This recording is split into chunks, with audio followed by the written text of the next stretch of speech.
Baba, you not come live on there. I think say get money when they vomit for you for inside prison. You for live and make it back, then you come answer question. By the time if people go ask you why you live on for prison, make it back. Hello, my lovers of good things. Finally, they don't feel NNAMDI KANU may go take your personal doctor for treatment. Now, not say since the lawyer say government deny ram the doctor, make they not treat him. Now they don't free him, make it go take the personal doctor, make they treat him. Watch the video, like, watch to the end and see what the lawyer talk. Bye.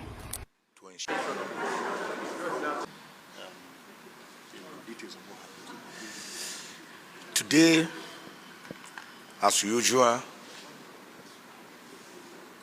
in all cases I handle, God was again on the throne to do what he knows how best to do, enthrone justice and fair play to ensure that his creatures and creation do his bidding.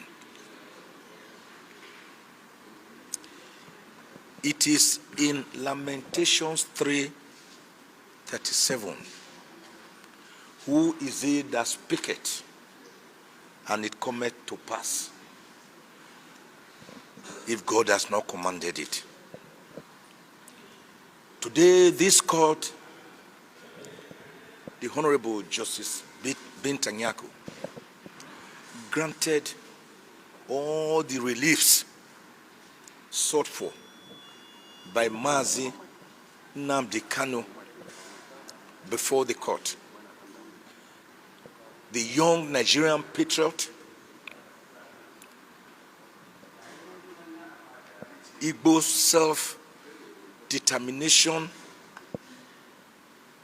czar, who was extraordinarily, illegally, unconstitutionally, torturously, brutally renditioned from Kenya back to Nigeria on the 27th of June, 2021. Today, the court agreed with us that the reliefs we asked for must be granted, and the judge granted them. What were these reliefs?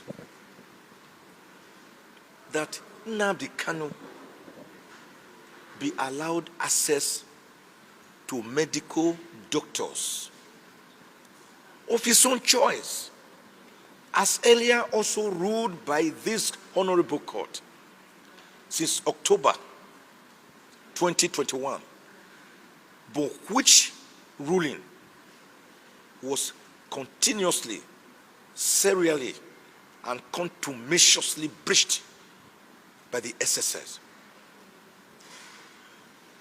Today, the court ruled that he was entitled to have access to his medical practitioners of his own choice, and that these medical practitioners should be present whenever any examination or procedure is to be done on Mazi NNAMDI KANU outside the facilities of the SSS, and that such examination or procedure should be recorded. Should be recorded. She made that order. She also made the order that all his medical records should be made available to him. Because in any event, it is the right of a patient to have access to and see his medical records so that he can always have a review and update on these medical records. She couldn't see why such a simple demand should be denied him. The SSS had filed a preliminary objection that this action was similar to the one earlier filed before this court and also before the court in Umuahia, Federal High Court. The court held that that was not true, that the parties may be similar, but that the course of action was certainly different.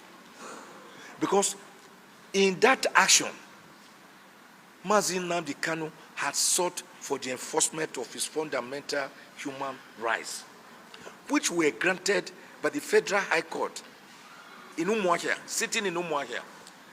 And guess what?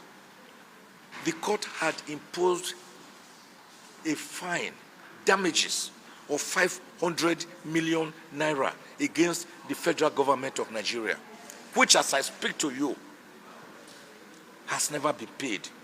I may begin to take steps to enforce that judgment. Since the olive branch we have held out in the last 2 years has not been responded to. But that, on the other hand, the case before this court today was for an order of mandamus to compel a public agency, which is the DSS, to carry out its duty, which it has refused to carry out as laid down by law, after we wrote them letters, 2 letters, in October and November 2022, urging them to carry out what the court has today granted. They refused. So the court held that the 2 suits were different, one from the other, and that the earlier judgment before the Federal High Court, Umuahia Judicial Division, is not the same as the judgment she delivered today. So the court granted all our reliefs. NNAMDI KANU should now have access to his medical records, which so far have become a voodoo, which so far have become a mirage, which so far have become like an apparition, like a ghost, which so far have become like a subject matter of witches and wizards operating in a coven, not being seen by the patient himself, NNAMDI KANU, by his parents, by his family members, by we, his lawyers. We will now have access to these medical records. We want to know, what is it that the SSS has been hiding? Why is his potassium level oscillating like a yo-yo? And they increase the dosage now and again. Why have they made NNAMDI KANU a guinea pig of trial and error? Why has NNAMDI KANU not been well? Why did he develop earache, which now requires an urgent surgery, recommended by the DSS medical doctor himself? A team of medical doctors of the DSS have now recommended that this guy's ear is failing and must be operated upon immediately, otherwise he will lose it. Why is his heart not in position? A heart that suffers missteps, a heart that suffers palpitation, a heart that was made worse through the torture he went through in Kenya when he was captured, kidnapped, abducted, kept in a dingy confinement for 8 days, blindfolded, chained, and then extraordinarily renditioned in a private jet back from Kenya to Nigeria since June 27, 2021. What is it that you have been hiding? We will now get an enrolled copy of this judgment of today. It's not a ruling, it's a judgment. We enroll it and write a formal letter to the DSS. Between June 27 and now, today, the 20th day of July 2023, 2 years later, we want to see the records of NNAMDI KANU. We want to see what has been happening to his body. Because there are no two human beings. Once you die, you are gone forever. So this judge must be commended for her continuous courage and bravado in these times that try men's souls, in these times that try women's souls, to the extent that her earlier judgment was not only upheld by the Court of Appeal on the 13th of October 2022, but that the Court of Appeal went ahead to strike out the remaining 7 count charges that she had remained. And by the way, the same federal government, in an unprecedented manner, went to the same Court of Appeal before another panel to obtain a stay of execution in a criminal matter using civil authorities, civil rules and authorities to obtain stay of execution in a criminal matter, in a way and manner that is unprecedented, uncharted.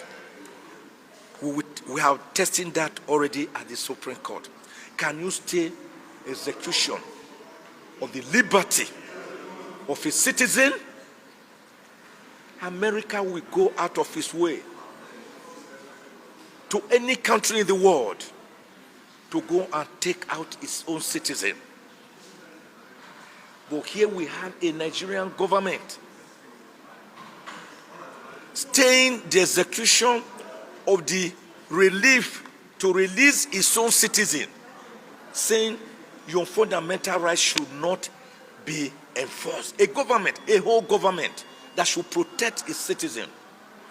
A government that has been defiant against reason, against sense, against sensibility, against good conscience, against morality, against the OAU advice that NNAMDI KANU be released. He has told me as his lead counsel, as his lawyer, that he does not believe in it, that he cannot be fighting for his people and be shutting down their economy. How do they feed? How will they train their children? Many a time he cried to me in my presence that he wants to be released so that he can hold a world press conference and address the Indigbos and the Alagbos and the entire world to say, don't stay at home on Mondays, go about your normal duties, work. Because the Bible tells us it is upon the fruits of your hand I will bless you the labor of your hands. So I'm now re-echoing it again and again what NNAMDI KANU has told me. He does not believe in that seat at home on Mondays, which cripples the social, economic, cultural, political life of the people, putting them under psychological, mental structure and torture. And the point must again be made, even if for the opt-in time, for record purposes, because they are bound in a large number, what we call historical revisionists, who would want to revise history and make us to have selective amnesia, or make us to be like the Bourbons of European history that learned nothing and forgot nothing, to the extent that even after the Treaty of Versailles in 1918, during the end of the First World War, leading to the enactment of the League of Nations, the Second World War still broke out between 1940 and 1945, which now led to institutionalization of the United Nations Organization in 1948. What is that truism? It is that NNAMDI KANU was granted bail, and he was enjoying the bail, acceding to all the conditions of the bail. He did not jump bail. He remained in Nigeria. His case was to come up sometime in October. But between 14th and 17th of September 2017, particularly on the 17th, particularly on the 14th, the federal government, through Operation Python Dance, a python that never danced against Boko Haram, a python that has never danced against armed bandits, a python that has never danced against kidnappers, a python that has never danced against hunger, against quello, against abject penury, a python that has never danced against a pilot's economy, against a python that never danced against corruption, which has made Nigeria one of the most corrupt nations in the world, number 148. And the second